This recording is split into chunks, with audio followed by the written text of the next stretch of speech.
नमस्कार। आज हम शाह हरिंद्रानंद के द्वारा लिखी हुई अन्य पुस्तक को सुनाने जा रही हूँ। ये शाह हरिंद्रानंद शिव गुरु जब बनाए थे उस दरम्यान उनकी अपनी अनुभूतियों के बारे में चर्चा किए हैं।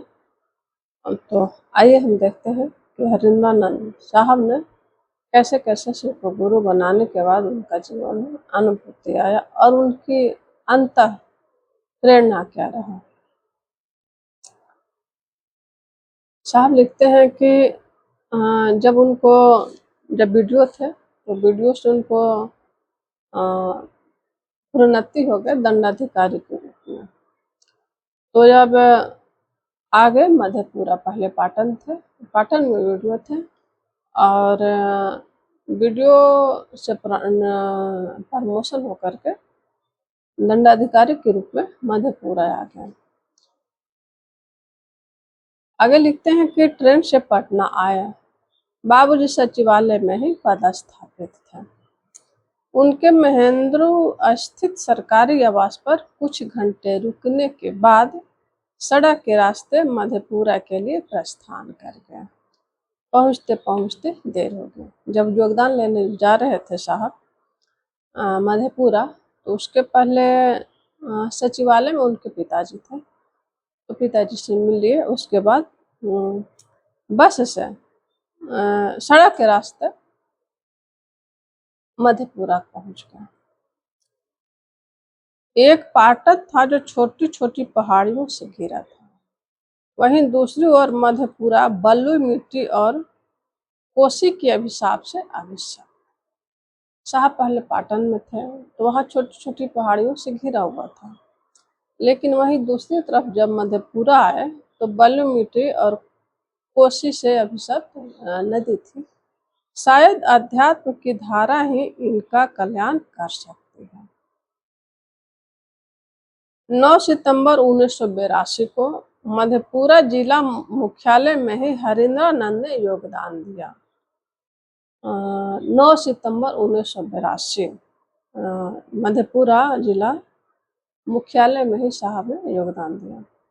उन दिनों जिला मुख्यालय में ठहरने की कोई सरकारी व्यवस्था नहीं थी। जब साहब योगदान दिए थे उस समय कोई व्यवस्था नहीं थी। अब तो रहते हैं, अब तो दिक्कत न है, लेकिन उस समय कोई व्यवस्था नहीं थी। ध्यान आया कि सहरसा में शमशान की साधना, जब सहरसा में शमशान की साधना करते थे तो उनके कुछ मित्र हो गए थे। बंधु से मित्रता हुई थी जो यही के थे। नाम शायद समरेश था। हालांकि उस समय इनकी उम्र काफी कम थी।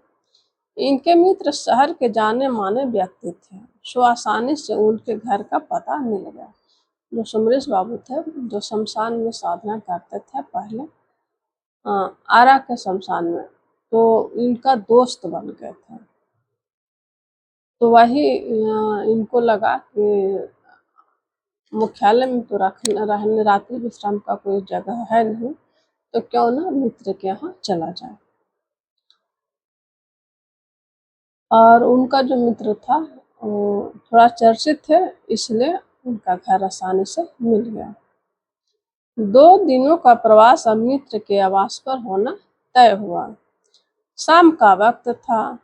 सितंबर अक्टूबर की गर्मी बड़ी उबाऊ होती है, बर्दाश्त ही नहीं होती। यह गर्मी लौटते मानसून की गर्मी होती है। हवा हल्की आर्द्रता संजोए होती है। कभी कभी चक्रवाती तूफान और झंझावात भी चलने लगते हैं। ऐसा लगता है तूफान सब कुछ उड़ा ले जाएगा। हरिंद्रानंद कार्यालय से आकर मित्र के अतिथि कक्ष में विश्राम कर रहे थे। योगदान ले करके अपने दोस्त के यहाँ आ गया और विश्राम करने लगा। यह सत्य है कि संघर्ष में फंसा मानव उस दायरे से बाहर किसी वस्तु में रुचि नहीं ले पाता।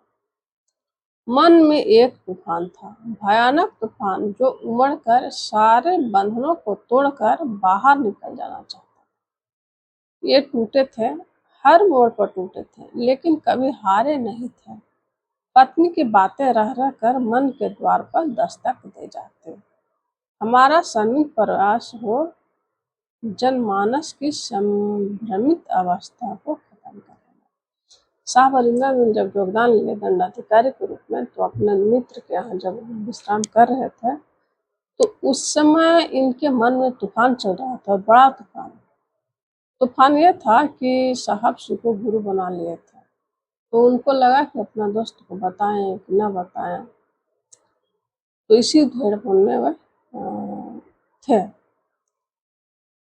लेकिन उनकी पत्नी की बात याद आ रही थी कि हमारा समन्वित प्रयास जनमानस के लिए संभ्रमित अवस्था को खत्म कर देना, यानी शिव को गुरु बनाएगा तो संसार की समस्याएं खत्म हो जाएगी।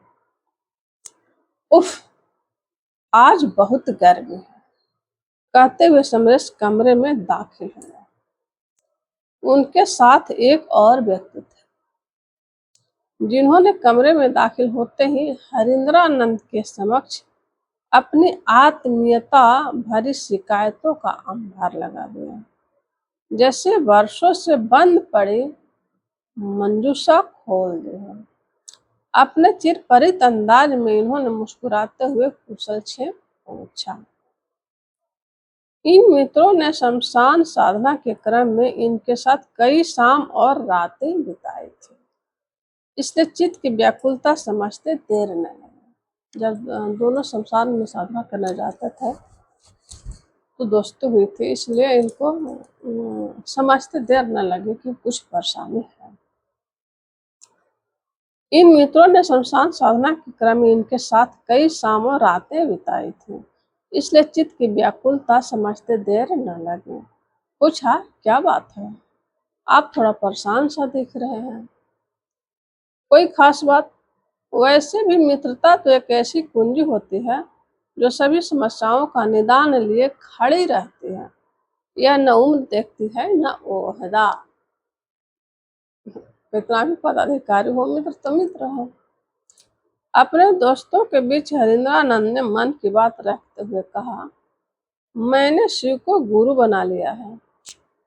8 वर्षों की अनुभूतियों को इनके साथ बांटते हुए कहा कि शिव को गुरु बनाने के बाद शमशान साधना की जरूरत नहीं है। यद्यपि ये मित्र इनसे उम्र में काफी बड़े थे, तथापि वे इनकी बातों को खास तवज्जो देते थे। सुबह में अफसर के रूप में योगदान दिया और उसी दिन यानी 9 सितंबर की संध्या में महागुरु महादेव हरिंद्रानंद एवं नीलम आनंद के हृदय से निकलकर 2 अन्य हृदयों में भी प्रस्थापित हो चुके थे। यानी फर्स्ट बार 9 सितंबर 1982 को साहब हरिंद्रानंद ने अपने मित्र को बताया कि शिव गुरु हैं, हमने शिव को गुरु बनाया है। बड़ी जद्दोजहद के बाद उन्होंने महादेव को गुरु रूप में स्वीकार किया। वैसे उन दोनों ने इन्हें बताया कि महादेव गुरु हैं, यह बात उन्हें पहले से मालूम।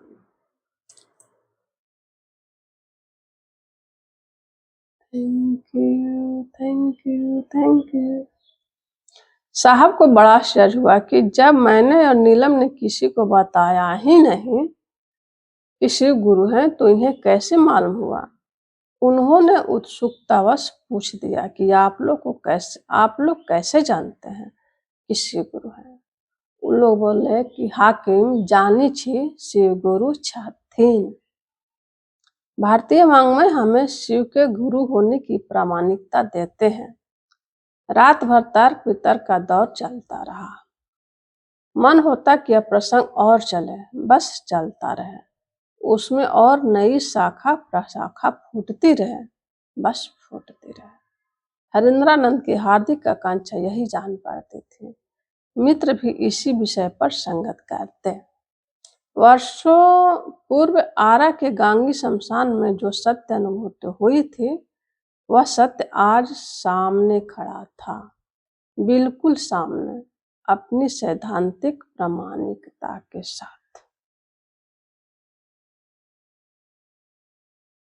अभी परिवार मधेपुरा नहीं आया था, अकेले थे, इसलिए समयाभाव की कोई बात नहीं थी।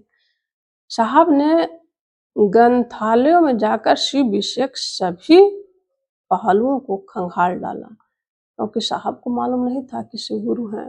ये तो अपने मन में संकल्प लिए थे, लेकिन जब ये दंडाधिकारी के रूप में योगदान दिए तो उन लोगों ने कहा कि हाकिम जानी छी शिव गुरु छथिन। तो साहब को लगा कि हमने तो बताया नहीं, उन लोग को कैसे मालूम हो गया। तो उन लोग ने कहा कि किताब में लिखा हुआ है। तब जाकर साहब पुस्तकालय ग्रंथालय में जाकर के महादेव संबंधी जितने पहलू थे सबको खंगाल डाला। आखिरकार अध्ययनोपरांत इस निष्कर्ष पर पहुंच गए कि भारतीय शास्त्र इस विषय पर सर्वमत राय रखते हैं कि शिव आदि गुरु हैं, शिक्षा और ज्ञान के आदि प्रवर्तक हैं। धन्यवाद।